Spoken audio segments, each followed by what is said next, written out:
Good morning. Good morning. Okay, let's do a nice meditation. So, put your feet flat on the floor, and I want you to take a couple of deep breaths. Just relax. Relax. Watch your breath. If anything comes to mind, just bless that. Whatever it is, and let it go. We're going to turn within. From the outside world where we're all smiling at each other and loving each other and namasteing each other, to the place within where we reside with the one that is the most high, with Christ's Spirit. And as we turn within in gratitude. Gratitude for all the things that are happening in our lives. Think of something good to give gratitude for. Now think of something else that's good to give gratitude for.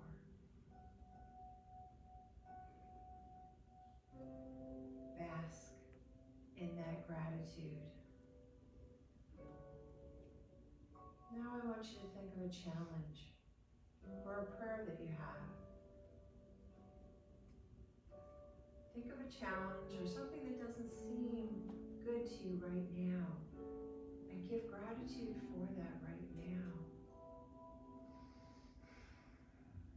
Because it is bringing you to a place of neutrality and gratitude. Everything comes for a reason. So greet all things, good or not so good. Challenging things that come into your life, greet them like a friend. Say, come in, sit down. I'm okay with you.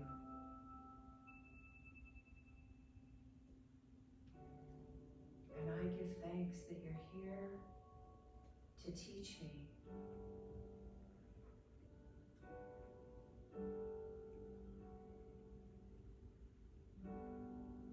As we allow ourselves to go into a place of the Most High, deep within us, we're going to take a few minutes and we're going to go into the silence in gratitude for all that is.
I can be grateful for everyone and everything.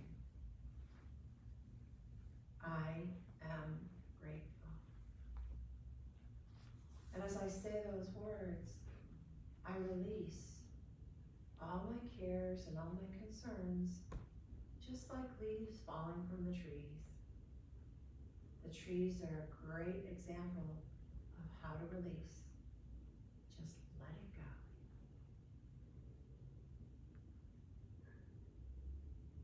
And as we come back to our here and our now, I come back with a sense of peace and of knowing that all is well.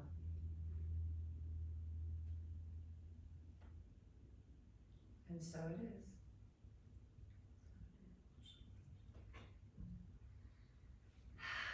The attitude of gratitude is the 91st Psalm talk.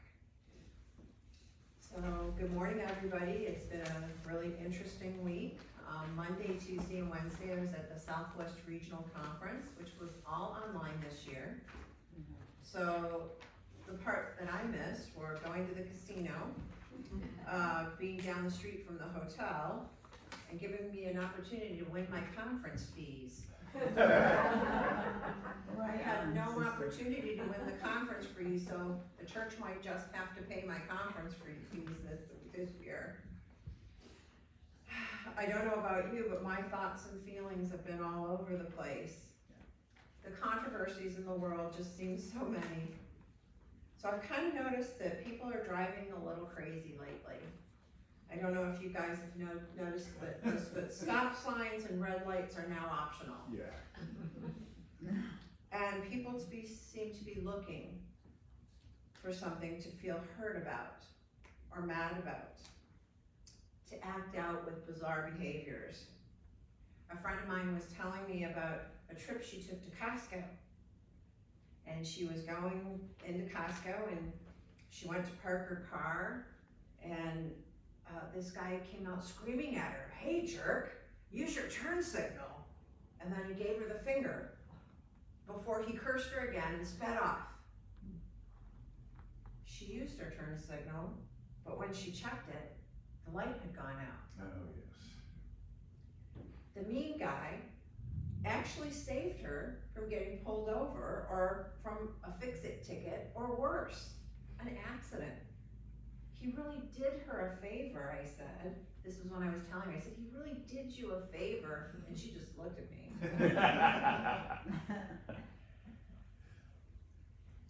I told her, I think it was how he said it. Wouldn't it have been nicer if he had said, "Excuse me, ma'am, but your blinker light might be out because you didn't signal that you were turning." And she could have thanked him, and all could have gone about in a nicer way. But the outcome was the same. With the attitude of gratitude, she could have blessed him on his way for being so helpful in both scenarios. The attitude of gratitude is our response to something, anything, no matter how we perceive that it's delivered to us. What if everything that we encountered was a gift, only some just come very poorly wrapped?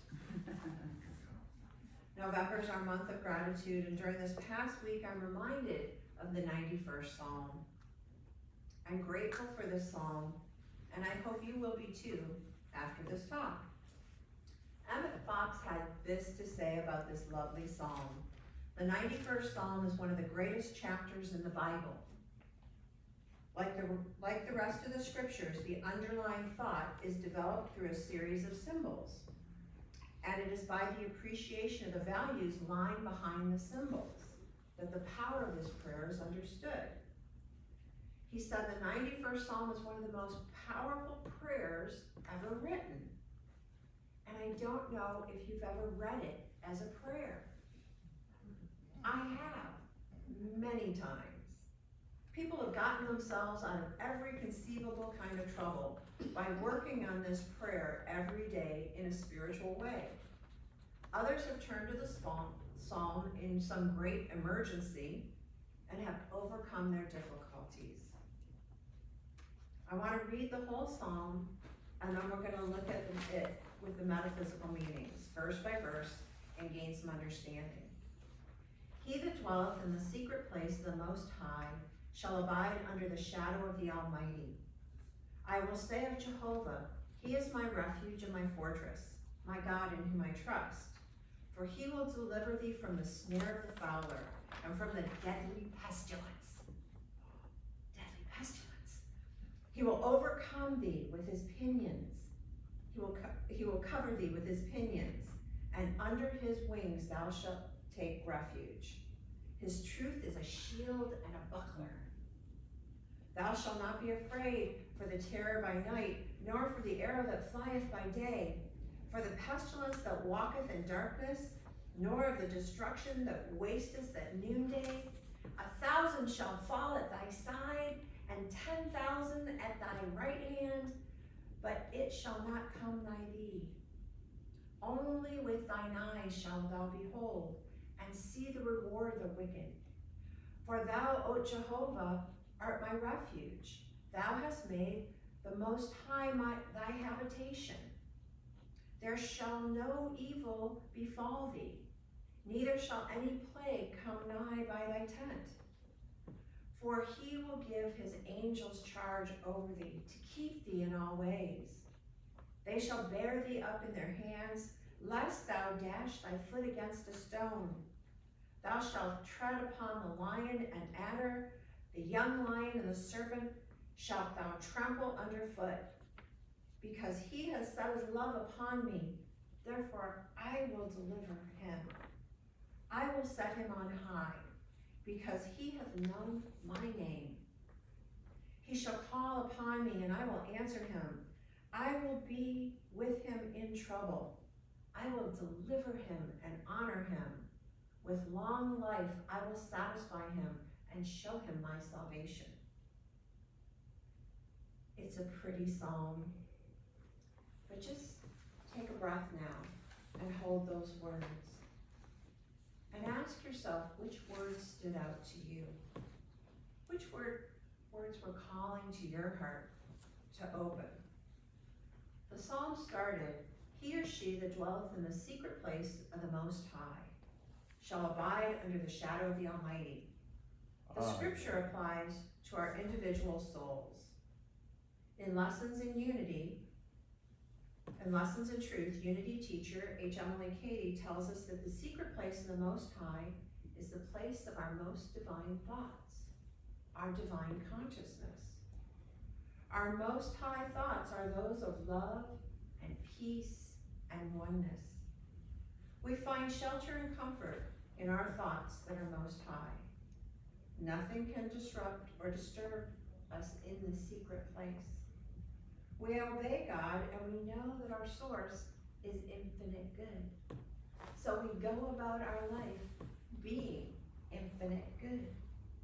When something happens to us that we perceive as negative, we can respond with an attitude of gratitude. The song goes on to say, I will say of Jehovah, he is my refuge and my fortress, my God in whom I trust. Jehovah is simply he who is eternal. From the revealing word definition of Jehovah, Moses told us that this name means I am that I am. Hebrew students tell us that this name means ever-living male and female principle. For he will deliver thee from the snare of the fowler and from deadly pestilence.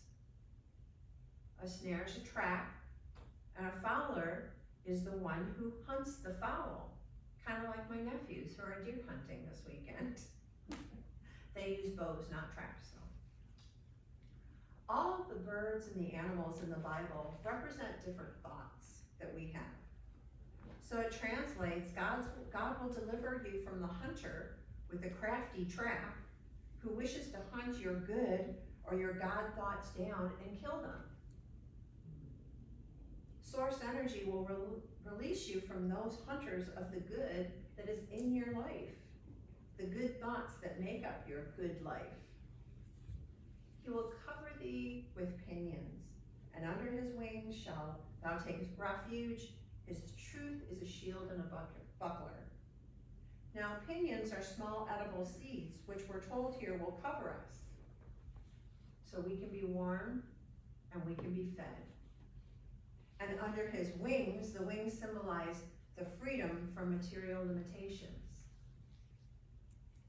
Did you know what the unity wings mean? We use this symbol that was created by and described by Charles Fillmore in this way. They are an ancient Egyptian symbol, and they're found in various forms in other religions. The wings represent the relation existing between our spirit, our soul, and our body. The soul gives wings to the body. That's the meaning of our unity wings. Spirit is the enveloping principle, like the atmosphere in which both the soul and the body exist, and from which they draw their inspiration. The winged globe is also a symbol of the earth and its soul. Yes, the earth has a soul. All exists in the clear sky, in the air beyond the clouds, in the anima mundi, which is an intrinsic connection between all living things and this planet. This relates to the world in much the same way as the soul is connected to the human body and to the Divine Mother. When people of the earth lift up their thoughts to God and the directive spirit, then the planet takes wings to a higher radiation of universal life. Charles Fillmore, our co-founder of Unity, said in 1956 in a Unity publication called Good Business, "This is to us on the matter. As a man develops spiritual consciousness, he attains the realization of the soul as the wings of our body. Back of the soul is spirit, which quickens and energizes the soul. That is, it gives the soul wings. Artists paint their angels with wings, representing in this way their freedom from physical fetters. But the soul does not have wings like a bird. The life activity of the soul is quickened by spirit until it rises above the thought of matter and floats free in the ether of the fourth dimension, which Jesus called the kingdom of heavens." In the last part of the 21st Psalm, our truth becomes our shield and our buckler. We are all truth students. So our truth becomes our shield and protects us. I can visualize a shield of truth protecting me, and the buckler is the shield worn on the arm. So while my truth protects me, there's another shield over here to protect me more. The basic principle of truth is that the mind of each individual may be consciously unified with divine mind through the indwelling Christ. By affirming at one ment, with God mind, we eventually realize that perfect mind, which was Christ Jesus. Thou shalt not be afraid for the terror by night, nor for the arrow that flieth by day, for the pestilence that walketh in darkness, nor for the destruction that wasteth at noonday, nor for the dude yelling at Costco. Fear is a painful emotion. You felt it, and I felt it.